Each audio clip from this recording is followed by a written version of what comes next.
Welcome to this explainer. Today, we're looking at the very foundation of our country.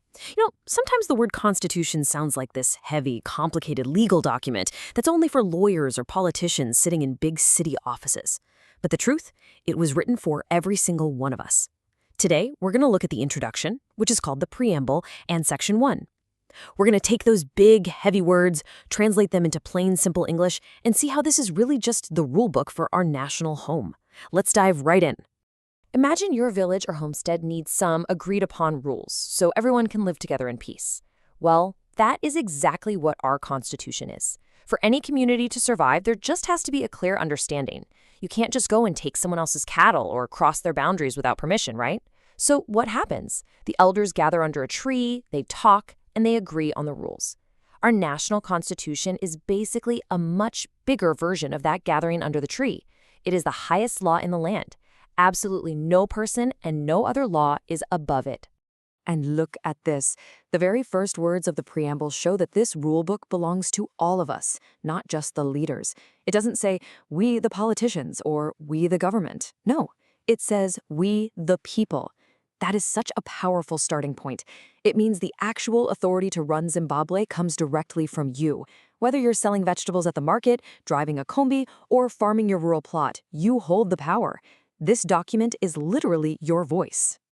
Now, every strong family knows its history, right? Notice how our rulebook takes a moment right at the very beginning to look back. It deeply praises and honors the brave men and women who suffered and sacrificed so much during our national liberation struggles. This means we remember and respect the brave elders who fought so we could actually own the land where we build our homes today. The terms Chimurenga and Umvukela are written permanently into our highest law. It's a constant reminder that our freedom wasn't just handed to us for free. It was paid for by the hard work, the tears, and the lives of those who came before us. It clearly states that we are completely moving away from the unfairness of the past and stepping into a new home built on fairness for everyone. It tells us that in this house we're building together, there is absolutely zero room for treating people differently just because of their skin color or their background. We are united and we are aiming for peace. Now let's move on and see how this builds upon our everyday wealth. When we talk about wealth, we often just think of money sitting in a bank account. But the Constitution asks us to look at the world right around us. A rulebook recognizes that our real wealth isn't just money. It's the soil we till and the beautiful traditions we practice. It acknowledges the amazing richness of our natural resources, the fertile land that feeds our children, and the minerals buried right beneath our feet. And equally important, it celebrates our vibrant traditions. Whether you speak Shona, Ndebele, or any of the other beautiful languages within our borders, your culture is recognized as a vital, priceless treasure of our nation.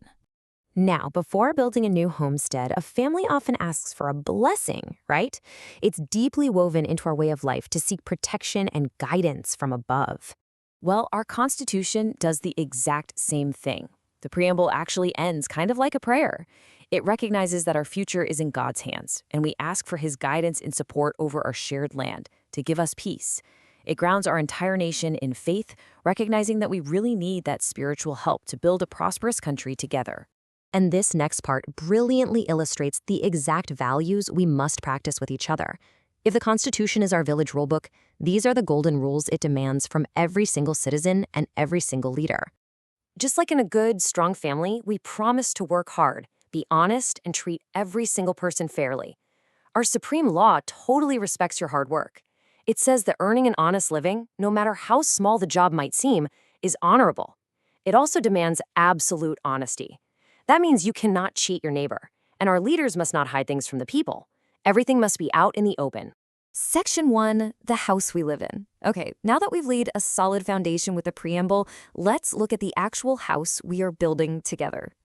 Here's where it gets interesting. It says Zimbabwe is a unitary, democratic, and sovereign republic. So the absolute crucial point here is unpacking these really big words into simple, everyday English. If you ever hear politicians on the radio using these heavy words, unitary, democratic, sovereign, republic, please don't let them confuse you. Let's break them down one by one so you know exactly what kind of country you own. First step, we are a republic. That simply means the country belongs to the public, to you and me. And it's represented by our coat of arms. Being a republic means we don't have a king or a queen who owns all the land. The country is a public matter. The leaders, they are just managers that we, the true owners, hire to look after our property. Next, the word unitary.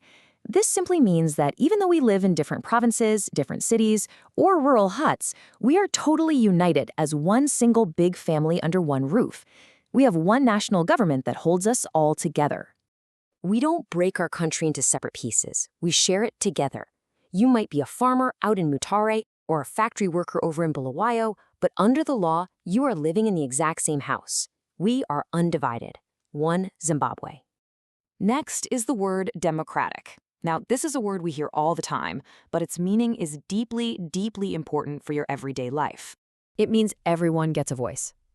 The leaders cannot just force their way. You have the power to choose them through your vote. Think about it like a village meeting. If the head man is making bad decisions, the elders and the people gather, everyone raises their hand, and they choose someone new. Democracy means power rests with you. When you cast your vote, you are basically raising your hand at the national village meeting. You have a direct say in who makes the daily decisions. Finally, let's look at the word sovereign. This one is all about respect and being the master of our own home on the global stage. Sovereignty is our independence. It means Zimbabweans and Zimbabweans alone make the decisions for Zimbabwe. Imagine you're running your own homestead and some man from the next village just walks in and starts telling you when to plant your maize or how to discipline your kids. You tell him to leave, right? Well, that is sovereignty. It means no neighbor from another country can come in and dictate our laws. We decide our own future. So what does this all mean for you? To wrap up this explainer, I want you to remember that whether you live in the bustling city or a peaceful rural hut, this Constitution is your rulebook. It's yours to use and protect. It honors your elders and your land. It guarantees that your voice truly matters, and it reminds us that we are one undivided family that chooses its own path. I'm going to leave you with this final thought. If this Constitution is our village rulebook, what will you do today to help keep our shared home united and strong? Knowing your rights and the rules of the house is the very first step to making it a better place for all of us. Thank you so much for joining me for this explainer, and keep learning.